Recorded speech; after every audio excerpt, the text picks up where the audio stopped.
I think this is probably like the last major talking point for today. Andrew Fawcett with a super chat. Thank you, Andrew Fawcett. Says goaltending, question mark. I mentioned earlier, Andy Strickland put out that thing that the Flyers were like one of 4 teams that are trying to like, quote, significantly improve, end quote, their goaltending. Now, names like Demko have come up. There have been names like Jake Allen thrown out there, but I wouldn't say those represent a significant upgrade. Yeah. What the hell does significant mean, Ant?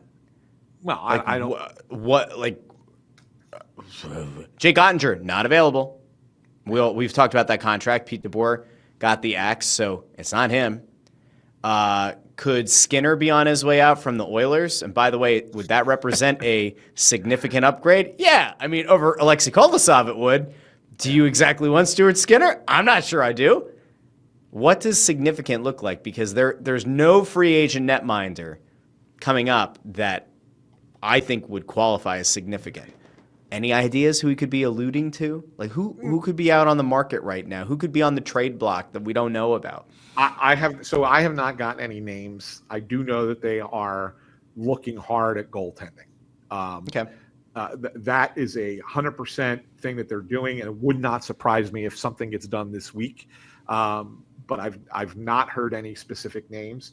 The one thing, I mean, if you want to put puzzle pieces together kind of thing, right? And again, this is not me, reporting it because I've not been told this, but if you're trying to put puzzle pieces together, I mean, you can look at a guy like Joel Hofer in St. Louis. Andy Strickland is a reporter in St. Louis, okay. Right? I mean, restricted free agent, but it really would depend on what the deal is there, right? Like, yeah. Are you willing to give up that? We've talked about this last week with the RFAs. Like, are you willing to give up that pick for that player? And I'm not certain that they are, to be honest with you. I guess it also comes down to the contract demands too. Can I throw this out at you real quick? Well, I have 2. Remind me to come back to RFAs in a second. Yeah. On goaltending. If you had to put money on it, and your 2 choices are the Flyers go out and they get a guy who's meant to be the number 1, which probably pushes Ersson to be the backup. Are they more likely to go make that kind of move to get a number 1, or are they more likely to go get a guy who splits time, 60-40, whatever it is, with Ersson, and is maybe more of a backup, or is maybe more of a, mediocre veteran goalie that's still an upgrade over Fedotov and Kolosov? That one makes more sense.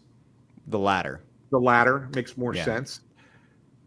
But then again, not knowing who the number 1 goalie that could be available is, like, I mean, as of now, like you look around the league and you say, whoa, what number 1 goalie is going to be available?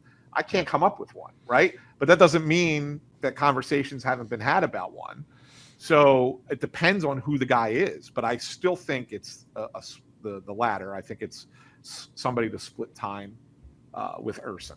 That's what I honestly believe it is. So yeah, I mean, look, it's going to happen. I think you're going to see a lot taking place this week. It's a busy week, and into next week, this is going to be a busy time for the Flyers, and Danny's going to really be shaping the team for the future. We talked about it. How long have we been talking about it, Russ? That this was when we were going to learn about Briere as a general manager, and he was either going to show you something positive and be like, yeah, great, this is awesome, or he was going to be like leaving you feeling a little bit to be desired.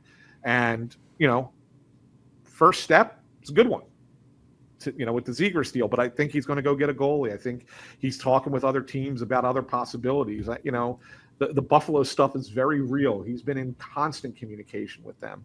But again, it's a situation where he's got to be patient. Like, he doesn't want to overpay, and you got to be careful with contract demands of these players that you're potentially trading for too. So there's a lot of things you have to put into play, because you don't want to put yourself in a situation where you're giving out bigger contracts to players, and then it kind of impedes the effort you're trying to make next season when you're going to be big game hunting in free agency.